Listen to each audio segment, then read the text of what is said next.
Since Mike Bloomberg is currently competing for the 2020 Democratic nomination for President of the United States, media scrutiny has been intense for the new guy going up against Joe Biden, Pete Buttigieg, Amy Klobuchar, Bernie Sanders, Elizabeth Warren, and the rest of the now dwindling Democratic pack. And while many know Bloomberg as the billionaire former mayor of New York City, details about his personal life tend to be less in the spotlight. For instance, the 78-year-old has been dating former New York State Superintendent of Banks, Diana Taylor, for 20 years, and even she admits she's a bit of a unicorn. In fact, she told the Washington Post in February 2020, quote, "I'm a unicorn in a unicorn campaign." So what do we know about her and her connection with the former mayor? In their 2 decades together, the pair hasn't tied the knot, and 65-year-old Taylor admitted to the Post, "Nobody's come up with the language around what we are." She's not a fan of the phrase girlfriend, saying it sounds so temporary and very junior high. But no matter what you call Taylor, one thing is clear. She's a huge supporter of the 12th richest man in the world's campaign, telling the Post, "He's a man of incredible capabilities and resources. I've always thought that he'd be a really good president." Michael Bloomberg is a man of total and complete integrity.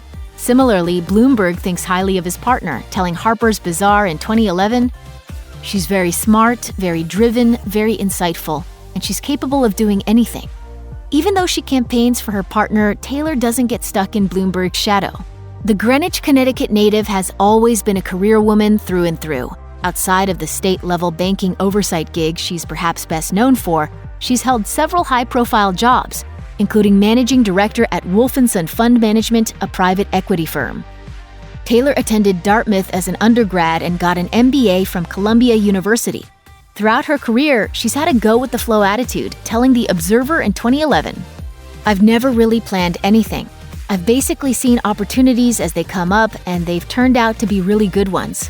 Being so busy is apparently what keeps her relationship balanced. In that same profile, she said of Bloomberg, "He's doing his thing, and I have my life too, and things that are important to me." But unlike her partner, Taylor opted out of politics, despite reportedly being approached by Republicans to run for Hillary Clinton's Senate seat in 2010. She later told Harper's, "It wasn't the right time. I want to make a difference, and how I'm doing that now is through the not-for-profit work." She felt like if she was a, quote, "junior member of a minority party, she wouldn't be able to accomplish all she would have wanted."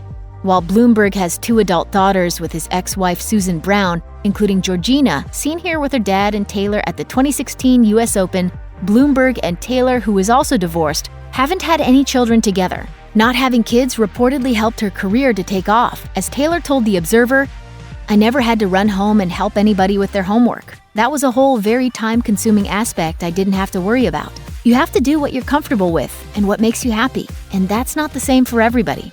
The reason behind that choice is pretty simple, too. She told the Post, "I never had kids because there was never anyone I wanted to have kids with. I define myself first and foremost as I've had a fairly successful career. I define myself by my family, my parents, or my brother or sister and their families." Just like her partner, Taylor only recently became a registered Democrat. She met Bloomberg, in fact, at a 2000 business luncheon, telling Harper's Bazaar, "We were seated next to each other because I was the only Republican in the room." In a 2011 interview, Taylor self-identified as a Republican but clarified to The Observer, "I'm socially very liberal. I don't understand why anybody cares who marries who. I think that guns should not be in the hands of criminals, and I'm rabidly pro-choice. It's nobody else's business, and I'm fiscally quite conservative." She was also hypercritical of then-President Obama, saying, "For somebody who's going to come in and be the great unifier, you know that hopey-changey stuff, it hasn't worked very well." Taylor told the Post in February 2020 that she knows which side she's on these days, saying, "I'm sort of a unique partner of a presidential candidate on a lot of different levels. I think I have a pretty good idea of who I am at this point." Check out one of our newest videos right here. Plus, even more Nicki Swift videos about your favorite celebrities are coming soon. Subscribe to our YouTube channel and hit the bell so you don't miss a single one.